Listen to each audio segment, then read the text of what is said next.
Hickok 45 here from the Hickok 45 Talks channel. Yeah, here to talk about who knows what. Might even talk guns in this one. Yeah, I had someone left a comment that said, if that gun was carried by Billy the Kid, wouldn't it be more damaged?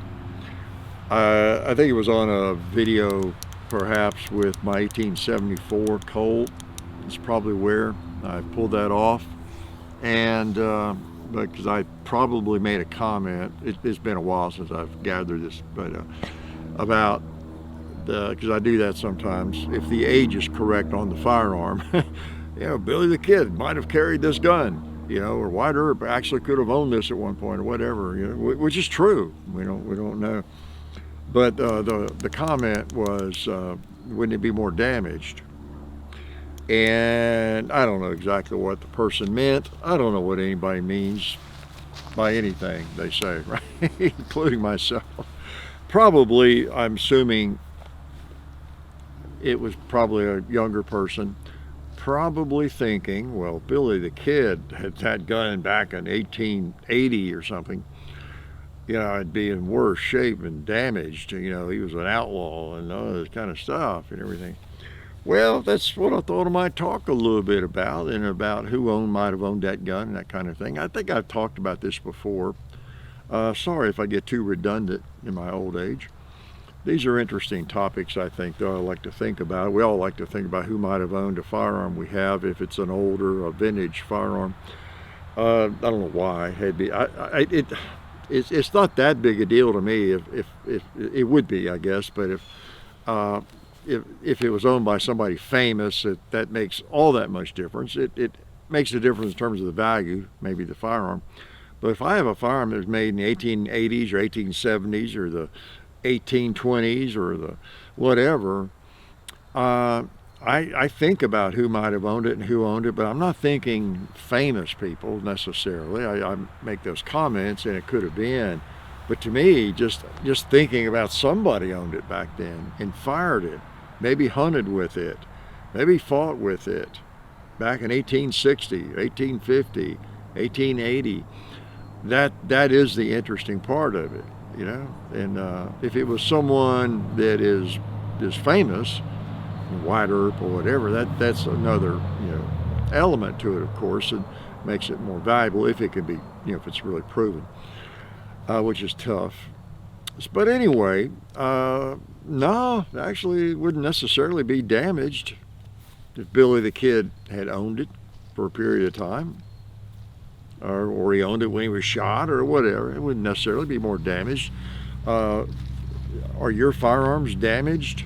You got a firearm you've had for, I don't know, my recording out. You got a firearm you've owned for 10 or 20 or 30 years. Is it in that bad a shape? Maybe you had it out in the woods and you've hunted with it. You've been on a lot of ranges. You competed with it. Yeah, I mean, firearms. Newsflash: firearms are designed to withstand pressure and a little abuse. So yeah, wouldn't necessarily be in horrible shape if somebody back in Billy the Kid. Billy the Kid wouldn't really matter. It really could be anybody that had that 1874 Colt. It could be trash, because they did take horrible care of it and lost it in the creek 5 times or something. But generally we take decent care of our firearms, don't we? It's a tool, and anybody with half a brain, whether you're living in 1850 or 1950 or today, knows it has some smaller moving parts and springs inside, and while it's pretty durable, you take care of it. You keep it in a holster when you carry it, you fire it, you clean it when you're finished, and keep it in sound working order, or there's no need having it, carrying it, right? So if it gets too damaged, you just toss it away, I guess. You go into the junk pile. So yeah, that's part of the point here. Part of the point is, no, it wouldn't necessarily be damaged. And just because someone who's known as an outlaw, if that was the implication.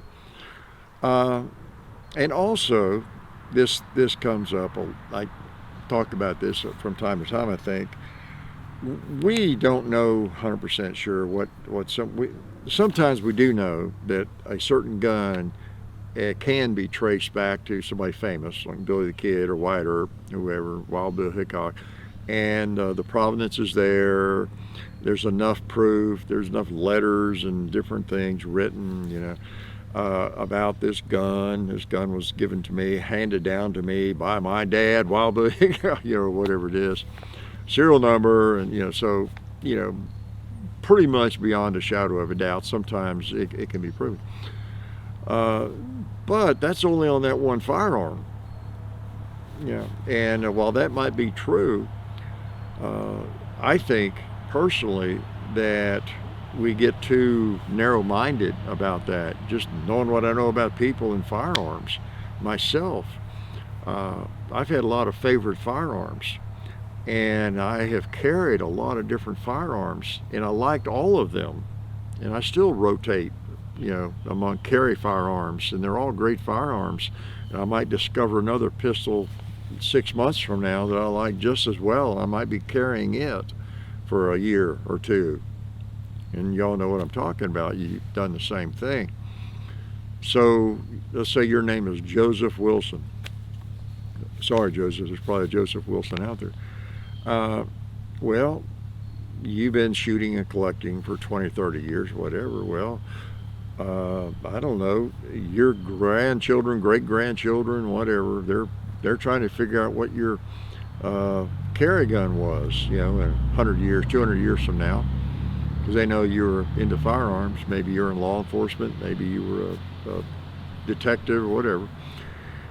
And it'd be really easy. They look at a picture or two, and in both of those pictures, they see you with a Glock 19 on your hip, or a 1911 or something, and that's it. Great-granddad packed. He loved his 1911, and it's still in the family. Let's say that's one of the guns that survived for some reason, and so it's framed and it's considered the gun great-grandpa carried, in his law enforcement career or whatever he did, and that's it. So from then on, everybody thinks of great-great-grandpa and great-great-great-grandpa, as the 1911 guy. That's what he carried. Well, it might just been your carry gun for a year. That was your favorite carry gun. Before that, you carried other guns. After that, you carried a couple of different guns. So I maintain that we always associate Hickok, for example, with the Navy Colts. And Wyatt Earp supposedly had a Model 3 Smith & Wesson or Schofield. And I think, isn't it thought that that's what he used at the OK Corral? I don't know, you hear all kinds of stories. For one thing, the bunt line is mostly myth. We know that. Be an idiot to carry a big long thing like that, But that was all hyped up by Ned Buntline to promote his dime novels and all that kind of thing, for the most part. But Wyatt Earp might have carried, I don't know, in a 10-year period, maybe he had 7 different firearms, 7 different favorite firearms.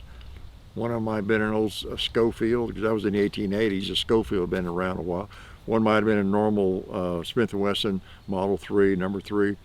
He might have had 3 or 4 different Colt single actions and different calibers.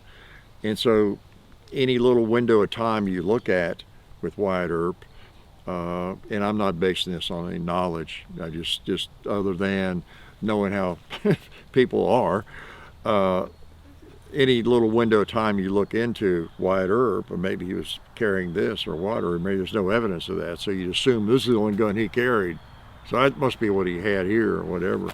So we have to be careful jumping conclusions there. And how many different topics did I get onto in this video? I'm sorry.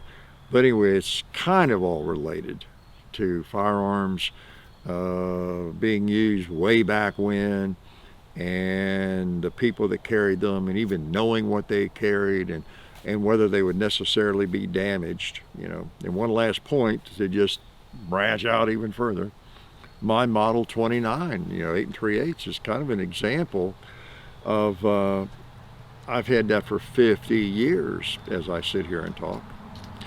Exactly 50 years. Bought it new and have fired it, 70, 80,000 times. Well, you've seen it many times. It's in pretty good shape. I might just fire it for another 50 years, okay? And I wouldn't expect it to be really in any different shape. That would be 100 years.